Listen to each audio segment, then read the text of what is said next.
Oh, look at this boy. That was in my mouth. You just literally licked the inside of my mouth, sir. You literally just kissed from the inside of my mouth, and that was horrible.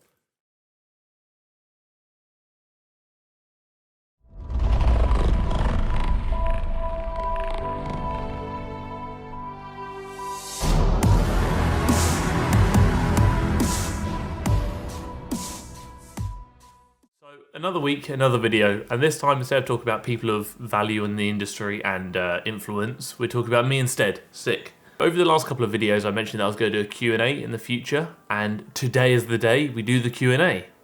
Wait, rhymes. So a few things before we get into the video. Number one, if you haven't already, I would really appreciate it if you did subscribe to the channel. It takes a few seconds, little red button down below, little tickle tickle, little tickle pickle, and makes me big happy. Some of you may be new to the channel. Some of you may watch occasionally and don't actually subscribe. So if you want to make me big smile,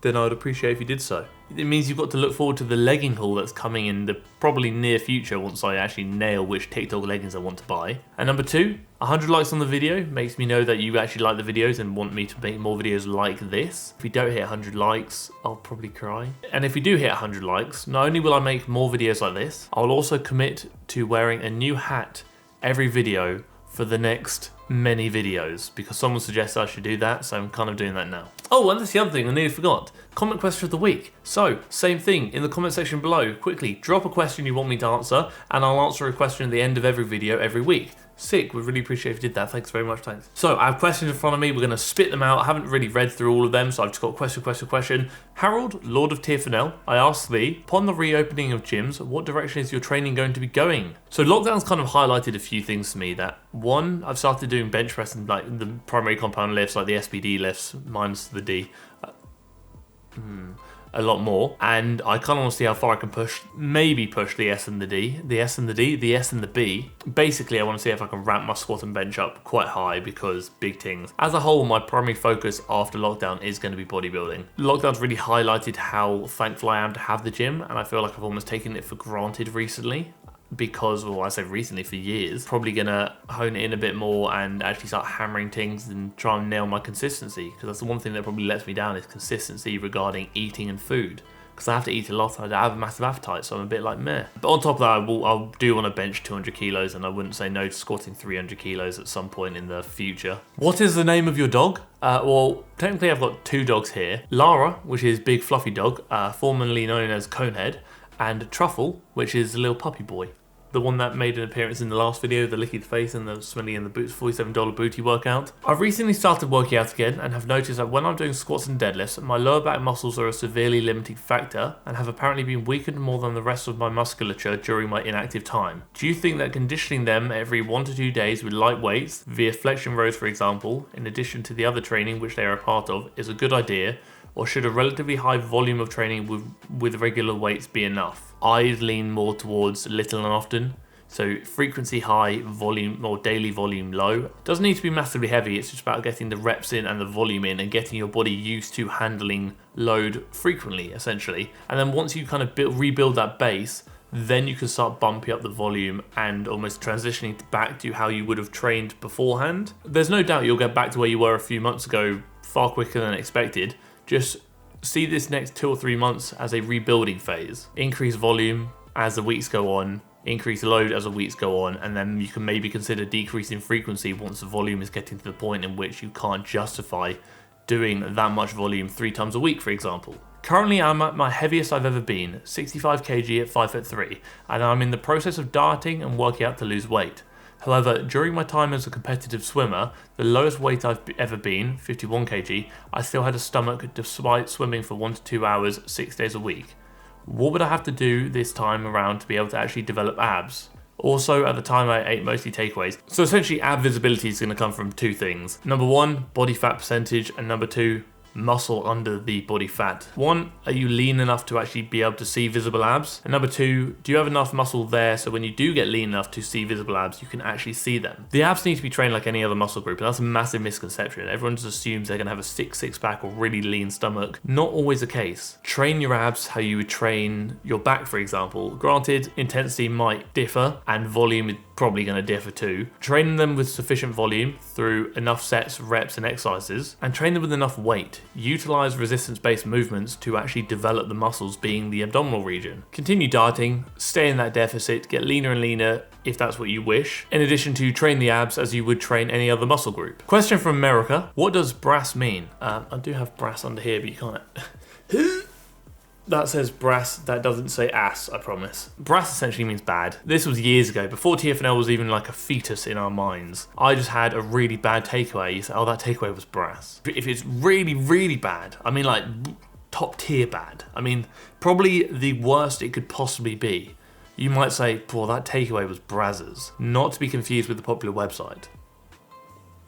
If anyone wants to see it, I do actually have a TFNL dictionary, like a thesaurus is actually the Brosaurus. So if you want to see that, drop me an email at teamforneverlean@gmail.com and I'll ping it across to you. Or drop me a message on Instagram. Another question: how much money would Gymshark have to offer you to take a sponsorship from them? See, this is a good question, because obviously if you know TFNL, like it is, you probably know the problem with Gymshark video that was released back in but I'm gonna call you my boy anyway. This person pushed out great content, go with them. This person is pushing out absolute BS. Please bin them off, because you're tarnishing your name. So essentially I go in there to try and reform their athlete selection to a roster of athletes that are pushing out the good source. I mean like the good dang. The information that I'm like, I respect that. Like someone like Natacha, for example. And regarding numerical figure, I'm unsure. I would say it would have to be enough to positively contribute to my life in such a way that my general financial stresses are reduced. If they were like, yeah, jump in, push out BS information, blah, blah, blah, blah, blah, and you have no ability to kind of alter our roster at all or give your input regarding our roster, then I'd probably say, nah, you're right, mate. If you could train with any fitness influencer, who would it be and why? See, I'm going to bring back the old days.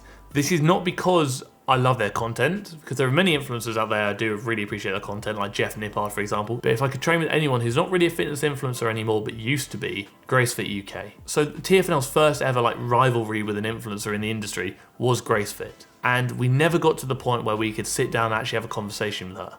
So if I'm ever going to train with an influencer, it's going to be GraceFit, because I want to go through the workouts. I want her to talk to me about what she's doing and why she's doing it. I want me to talk to her about what I'm doing and why I'm doing it. Hopefully learn something from each other, sit down afterwards and have a conversation. How do you come up with ideas for your YouTube videos? I mean, half the time I'm kind of like sat there, probably on the toilet or something, I'm going to be honest with you. And I'm saying, oh, idea. Or people will send me, this is the thing that people don't understand how much I appreciate, is when people send me like influencer posts on Instagram saying, look what this influencer's doing, what do you think about this, or here's my question, do you have any answers? A lot of times those give me the ideas. Or when people comment down below saying, look at like Chrissy Seller, for example, I'm just there like, great idea, I'll add that to the list. And I have a list on my phone of all these YouTube video ideas. The large contribution to my YouTube ideas is you. That's why I do really appreciate when people comment down below and give me ideas, or drop me a message on Instagram and give me ideas, or even just send me posts that they've seen on Instagram for me to talk about, or maybe just add to another video. Even if it takes me a while to make that video, I've noted everything down on a list. The list is long, and I'm just working through it. What exercise would you suggest to help someone with bodyweight pull-ups? Straight away, I'd go with eccentric pull-ups. Try and jump up into that pull-up position at the top peak contraction position and lower yourself down as slowly as possible. And just do that over and over again and get better at that. Maybe sets of 5, for example, a few sets of 5. From there, you can start working and maybe chucking in some banded pull-ups as well. Over time, you'll develop the muscle mass and the strength required to be able to do a pull-up. For a full body workout, how many exercises would you include? To be honest, this depends on how often you're doing the workout. Let's say you do it 3 times a week. I personally, in most cases, don't like doing more than 7 exercises per workout. And that's probably going to take you a good hour and 15 minutes, depending on how many sets you're doing, the intensity to which you're doing them, etc, etc. Maybe 8 if you really want to push it, in which you could maybe do 2 quad, 2 hamstring, 2 pull, 2 push. Again, up to you. In that case, I probably wouldn't prioritize things like arms unless they were a priority for you. Let's say 7 or 8. Do you do any cardio or just strength training? The only cardio I do is not deemed as cardio by many, and that's walking. I go for walks every day because makes me feel good, makes me feel nimble, makes me feel young, fresh and free. Could I run if I needed to? Many times I've run to the toilet, many times I've run to the fridge. So yes, I probably could. What are your opinions on CrossFit? Oh, this is interesting. This is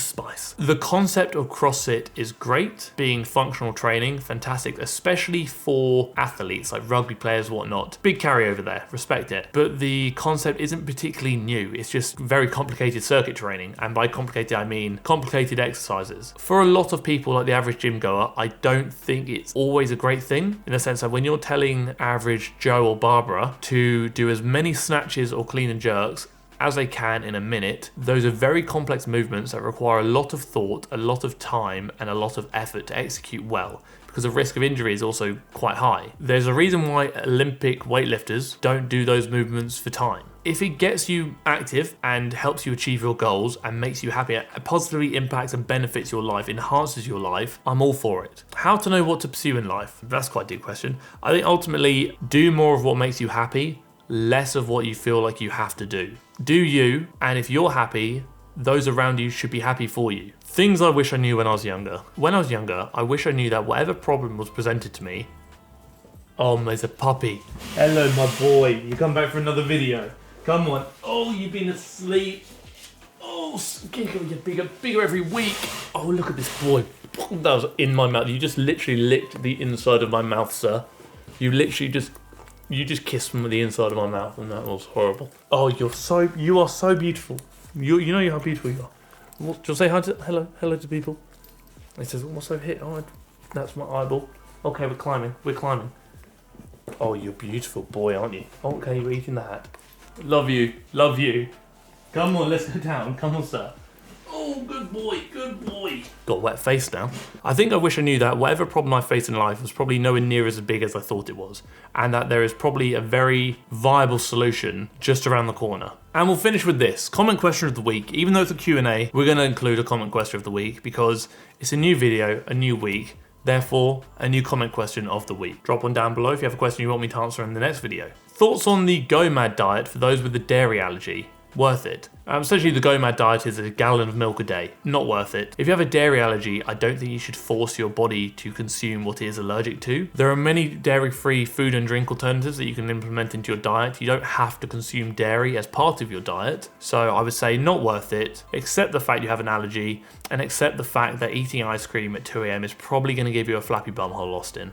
Again, that's the video. If you tolerated the video, 100 likes on the video, and I'll make more videos like this. If you haven't already, subscribe to the channel. It really means a lot to me, and I would really appreciate it. And if you have a question you want me to answer in the next video, comment question of the week, drop it down below. But now that's all said, have a great week, and thank you for tolerating the video.